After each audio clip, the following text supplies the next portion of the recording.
अस्सलाम वालेकुम friends, welcome to my academy. तो फ्रेंड्स, आज हम जेंगो ट्यूटोरियल सीरीज़ के अंदर एक और वीडियो के साथ आपकी खिदमत में हाजिर हुए हैं।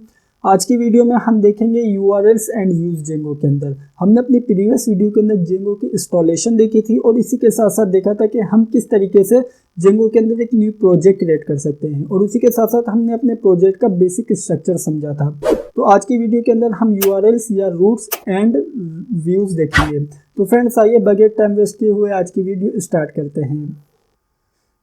तो फ्रेंड्स, हम आ चुके हैं अपने VS कोड के अंदर। ये वो प्रोजेक्ट है जो हमने अपने प्रीवियस वीडियो के अंदर क्रिएट किया था। तो आपको तो मालूम है, अगर आप मेरी कंप्लीट सीरीज़ को फॉलो कर रहे हैं, तो हमने अपनी प्रीवियस वीडियो के अंदर एक फर्स्ट प्रोजेक्ट के नेम से एक प्रोजेक्ट क्रिएट किया था जेंगो के अंदर। आप यहाँ पर देख सकते हैं कि हमारे पास यहाँ पर इसकी प्रोजेक्ट की wsgi.py के नेम से एक फाइल ओपन हुई है। सबसे पहले तो हम यहाँ पर जेंगो के अंदर एक एप्लीकेशन क्रिएट करना सीखेंगे। सबसे पहले मैं आपको बताता चलूँ कि एप्लीकेशन होती क्या है। एप्लीकेशन बेसिकली एक मॉड्यूल होता है। हमारे पास जो जेंगो का प्रोजेक्ट होता है वो कॉम्बिनेशन ऑफ एप्लीकेशन होता है। आप यहाँ पर इसे एप्लीकेशन भी कह सकते हैं या मॉड्यूल भी कह सकते हैं। सबसे पहले तो हमें यहाँ पर एप्लीकेशन क्रिएट करनी है। एप्लीकेशन कैसे क्रिएट करेंगे? एप्लीकेशन क्रिएट करेंगे हम थ्रू manage.py फाइल के जरिए। ठीक हो गया। अब हम यहाँ पर, मैंने आपको प्रीवियस वीडियो के अंदर भी बताया था कि अगर हमें कोई भी एप्लीकेशन क्रिएट करनी होगी या कोई भी हमें सुपर यूज़र क्रिएट करना होगा या अगर हमें अपने सर्वर को रन करना होगा, तो हम manage.py फाइल के थ्रू वो तमाम काम करेंगे। तो इसी तरीके से हम यहाँ पर एप्लीकेशन को भी manage.py फाइल के थ्रू करेंगे। सबसे पहले हम यहाँ पर क्या करेंगे? सबसे पहले हम यहाँ पर अपना एनाकोंडा कमांड प्रॉम्प्ट को ओपन कर लेते हैं। आप यहाँ पर देख सकते हैं कि मेरे पास यहाँ पर मेरा एनाकोंडा कमांड प्रॉम्प्ट ओपन हुआ है। सबसे पहले तो मैं यहाँ पर इसे क्लियर कर लेता हूँ। क्लियर करने के बाद मैं यहाँ पर देखता हूँ कि मैं क्या वाकई में ही manage.py वाली डायरेक्टरी के अंदर हूँ। तो मैं यहाँ पर सिंपल टाइप कर देता हूँ dir। तो आप यहाँ पर देख सकते हैं कि मेरे पास यहाँ पर manage.py फाइल मौजूद है। अब हम यहाँ पर इस फाइल के थ्रू ही एक न्यू एप्लीकेशन क्रिएट करेंगे। न्यू एप्लीकेशन क्रिएट करने के लिए सबसे पहले हम यहाँ पर टाइप कर देते हैं python manage.py, और इसके बाद अब हम यहाँ पर कहते हैं स्टार्ट ऐप, और स्टार्ट ऐप टाइप करने के बाद अब हम यहाँ पर अपनी एप्लीकेशन का नेम टाइप कर देते हैं। तो हम यहाँ पर कह देते हैं ऐप1। तो जैसे हमने यहाँ पर इंटर प्रेस किया तो अब हमारे पास यहाँ पर एक न्यू ऐप क्रिएट हो गई है।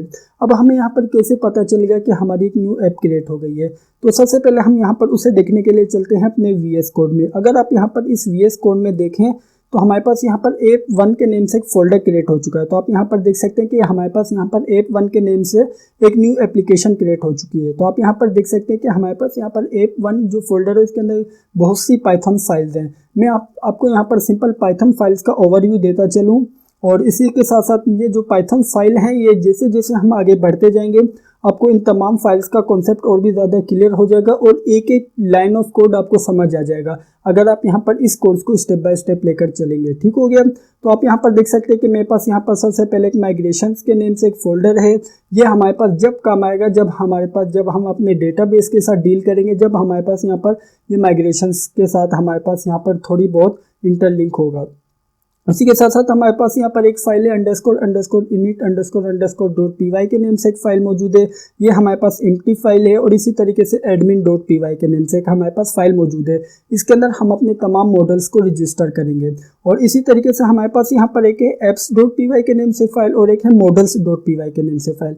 अब हम यहाँ पर models.py के नेम से जो फाइल है, इसके अंदर हम जो अपने डेटाबेस के अंदर टेबल क्रिएट करना चाहते हैं वो तमाम टेबल हम यहाँ पर इस models.py फाइल के अंदर क्रिएट करेंगे। इसी तरीके से हमारे पास यहाँ पर एक test.py के नेम से एक फाइल मौजूद है, और इसी तरीके से हमारे पास यहाँ पर एक views.py है। ये सबसे इंपॉर्टेंट फाइल है। आज की वीडियो के अंदर हम यहाँ पर इस फाइल के अंदर काम करने वाले हैं। ये है हमारी views.py के नेम से जो फाइल है वो। ठीक हो गया। अब हम यहाँ पर क्या करेंगे? सबसे पहले तो मैं आपको बताता चलूँ कि यूआरएल्स एंड व्यूज़ क्या होते हैं। अब हम आ चुके हैं अपने टॉपिक के ऊपर। अब हम यहाँ पर बात कर लेते हैं कि यूआरएल्स एंड व्यूज़ होते क्या हैं। सबसे पहले तो मैं आपको यहाँ पर लेकर चलूँ www.youtube.com। तो आप यहाँ पर देख सकते हैं कि हमारे पास यहाँ पर youtube.com हमारा एक यूआरएल है। अगर इसी तरीके से हम यहाँ पर इसके ऊपर क्लिक करता हूँ, फॉर एग्जाम्पल मैं यहाँ पर क्लिक कर देता हूँ एक्सप्लोर या सब्सक्रिप्शन के ऊपर क्लिक कर देता हूँ। तो जैसे मैंने यहाँ पर सब्सक्रिप्शन के ऊपर क्लिक किया तो आप यहाँ पर देख सकते हैं कि मेरे पास यहाँ पर जो मेरा यूआरएल है उसके साथ यहाँ पर कुछ और टेक्स्ट ऐड हो चुका है। तो इस तरीके से हमारे पास यहाँ पर अगर हम किसी यूआरएल्स को टारगेट करेंगे या किसी भी और ऑप्शन को टारगेट करेंगे तो हमारे पास यहाँ पर न्यू यूआरएल अटैच हो चुका है। न्यू यूआरएल अटैच होने के साथ साथ हमारे पास यहाँ पर एक न्यू पेज या आप कह सकते हैं कि न्यू व्यू डिस्प्ले हो रहा है। तो आज की वीडियो में हम इसी तरीके का कुछ काम करने वाले हैं।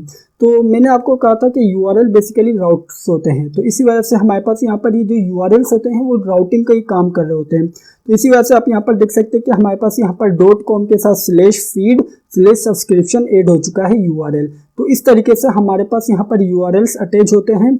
और अब मैं आपको यहाँ पर इसकी छोटी सी एग्जांपल दे देता हूँ कि यहाँ पर जो मेरा यूआरएल है उसने क्या किया। सबसे पहले तो जैसे मैंने बटन के ऊपर क्लिक किया तो न्यू यूआरएल उसके साथ अटैच हो गया। न्यू यूआरएल अटैच होने के बाद हमारे पास यहाँ पर न्यू पेज डिस्प्ले हुआ। जो न्यू पेज डिस्प्ले होने की जो भी लॉजिक है वो हमारी तमाम व्यूज़ के अंदर मौजूद होती है। फॉर एग्जाम्पल मैं कहता हूँ कि अगर मेरा इस बटन के ऊपर क्लिक हो तो मेरे पास ये पेज डिस्प्ले हो, इस बटन के ऊपर क्लिक हो तो ये पेज डिस्प्ले हो। ये जो तमाम जो लॉजिक है वो हमारे पास होती है व्यूज़ के अंदर। यूआरएल सिंपल हमारे पास यहाँ पर राउटिंग का काम कर रहे होते हैं। तो आइए अब हम यहाँ पर अपना यूआरएल्स क्रिएट करते हैं। यूआरएल्स क्रिएट करने के हमारे पास यहाँ पर दो ऑप्शन है।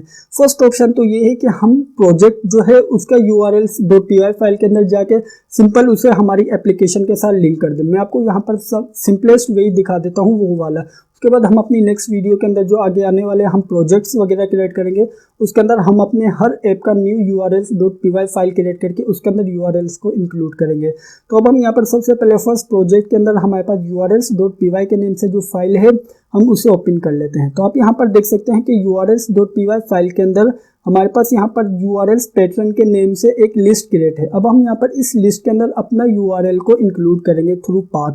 तो आप यहाँ पर देख सकते हैं कि हमारे पास यहाँ पर लिखा हुआ है पाथ और उसके बाद हमारे पास admin/ और इसी तरीके से admin.site.urls लिखा हुआ है।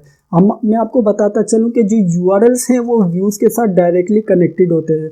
हम यहाँ पर क्या करेंगे, हम यहाँ पर सिंपल टाइप कर देते हैं पाथ और पाथ टाइप करने के बाद अब हम यहाँ पर अपना यूआरएल बनाते हैं। मैं यहाँ पर चाहता हूँ कि जो मेरी यहाँ पर ऐप है सबसे पहले तो मैं अपने इस प्रोजेक्ट को रन कर लेता हूँ। तो मैं यहाँ पर कह देता हूँ python manage.py run server।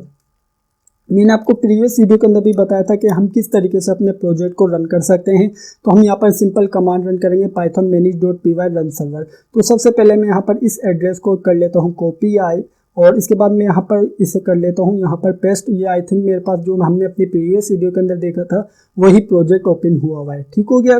अब आप यहाँ पर देख सकते हैं कि हमारे पास यहाँ पर कंप्लीट यूआरएल है, या आप कह सकते हैं कि हमारे पास यहाँ पर कंप्लीट जो हमारी वेबसाइट है आप इसे कंसीडर कीजिए कि ये है www.youtube.com। ठीक हो गया। अब हम यहाँ पर क्या करेंगे, अब हम यहाँ पर चाहते हैं कि अगर हम यहाँ पर / और इसके बाद अगर हम यहाँ पर होम टाइप करें तो हम जैसे इंटर प्रेस करें तो हमारे पास यहाँ पर न्यू रिजल्ट डिस्प्ले हो या न्यू व्यू डिस्प्ले हो, वो किस तरीके से होगा अब हम यहाँ पर वो देख लेते हैं किस तरीके से करेंगे।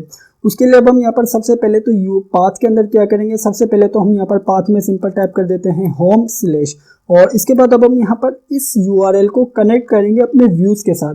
व्यूज़ के साथ कनेक्ट करने के लिए अब हम यहाँ पर क्या करेंगे, जो हमारे पास यहाँ पर ऐप 1 है उसके अंदर अब हम यहाँ पर सबसे पहले एक व्यूज़ क्रिएट कर लेते हैं। हमारे पास यहाँ पर 2 टाइप्स के व्यूज़ हम क्रिएट कर सकते हैं। एक होता है फंक्शन बेस्ड व्यू, एक होता है क्लास बेस्ड व्यू।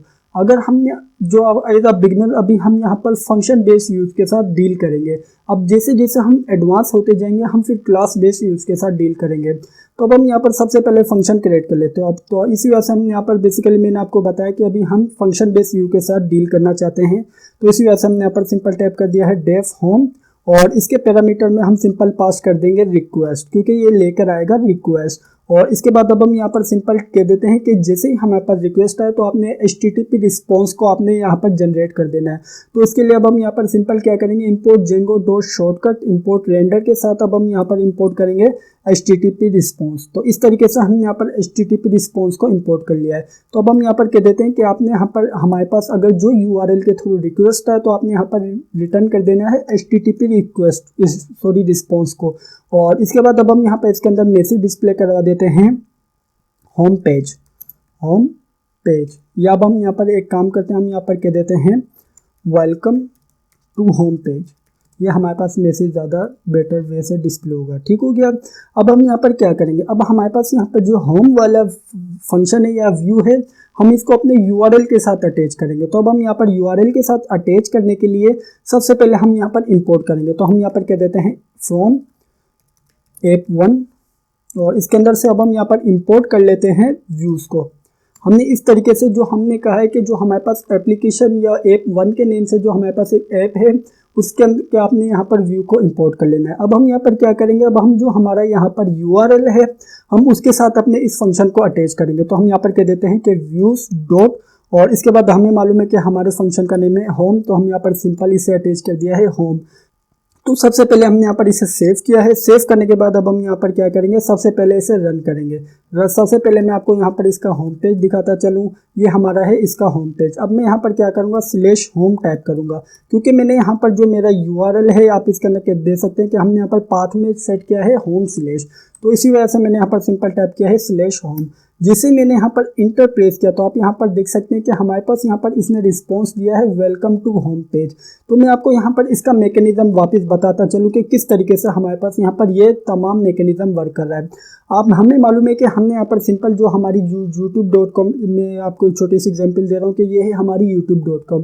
तो मैंने यहाँ पर क्या किया, मैंने यहाँ पर क्या है कि youtube.com/home, इसका मतलब क्या है कि मैंने यहाँ पर इसको होम वाले फंक्शन के साथ अटैच किया। तो इसी वजह से मेरे पास यहाँ पर ये जो यूआरएल है इसके साथ अटैच होगा व्यू जो /home वाला हमारा जो यूआरएल है वो।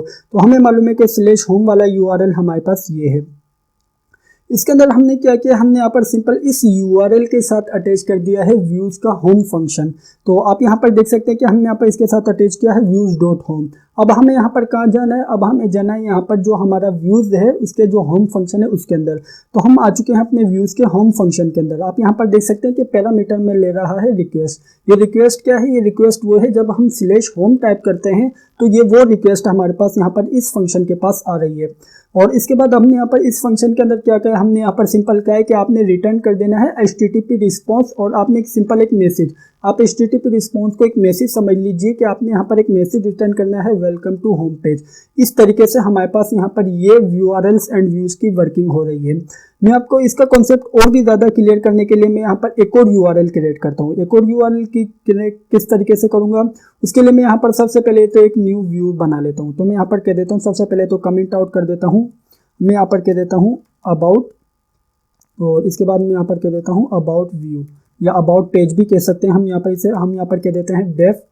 हम यहाँ पर सबसे पहले एक न्यू फंक्शन क्रिएट कर लेते हैं, और इसके बाद अब हम यहाँ पर इसको नेम दिया है अबाउट, और ये भी पैरामीटर के अंदर एक रिक्वेस्ट लेगा, क्योंकि हमारी जो रिक्वेस्ट होती है वो यूआरएल के पास से आती है। तो इसी वजह से मैंने यहाँ पर कहा है रिक्वेस्ट, और ये रिटर्न क्या करेगा, रिटर्न करेगा HTTP रिस्पॉन्स को। और HTTP रिस्पॉन्स के अंदर हम यहाँ पर मैसेज डिस्प्ले करवा देते हैं वेलकम टू अबाउट पेज। हम यहाँ पर सिंपल मैसेज डिस्प्ले करवा देते हैं welcome to about page.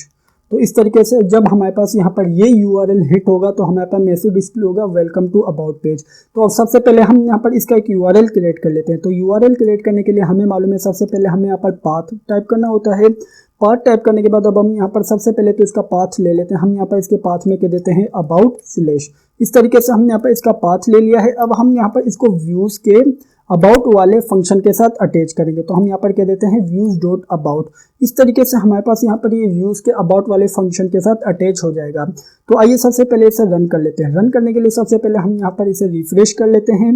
Refresh करने के बाद आप यहाँ पर देख सकते हैं कि हमारा यहाँ पर यूआरएल अटैच है /home के साथ। तो इसी वजह से हमारे पास यहाँ पर मैसेज डिस्प्ले हो रहा है वेलकम टू होम पेज। अब हम यहाँ पर क्या करेंगे, इस यूआरएल को अटैच करेंगे अबाउट पेज के साथ। तो हम यहाँ पर कह देते हैं कि जो भी हमारा एड्रेस है उसके साथ अबाउट /about। तो जैसे ही इंटर प्रेस किया तो आप यहाँ पर देख सकते हैं कि अब हमारे पास यहाँ पर HTTP रिस्पॉन्स डिस्प्ले हो रहा है वेलकम टू अबाउट पेज। तो फ्रेंड्स इस तरीके से हमारे पास यहाँ पर यूआरएल्स एंड व्यूज की वर्किंग होती है।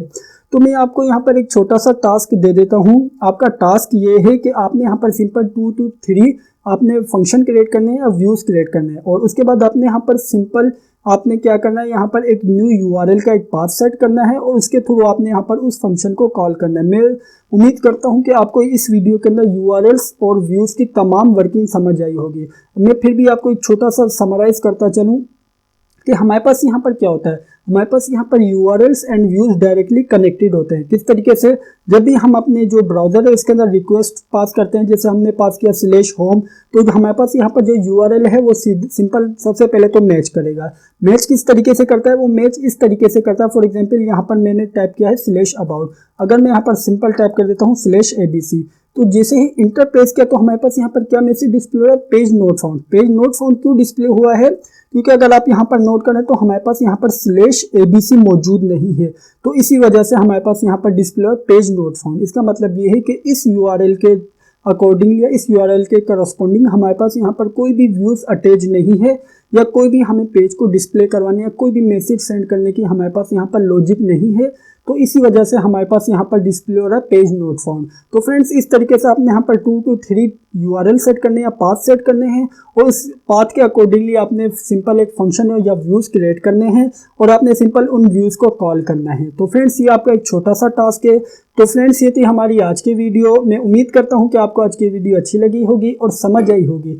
अगर वीडियो अच्छी लगी है, समझ आई है, तो लाइक करना मत भूलिएगा, और चैनल को अगर आपने अभी तक सब्सक्राइब नहीं किया हुआ तो सबसे पहले चैनल को सब्सक्राइब कर लीजिए और बेल के आइकन पर लाजमी क्लिक कीजिएगा। Thank you for watching this video friends. Bye bye.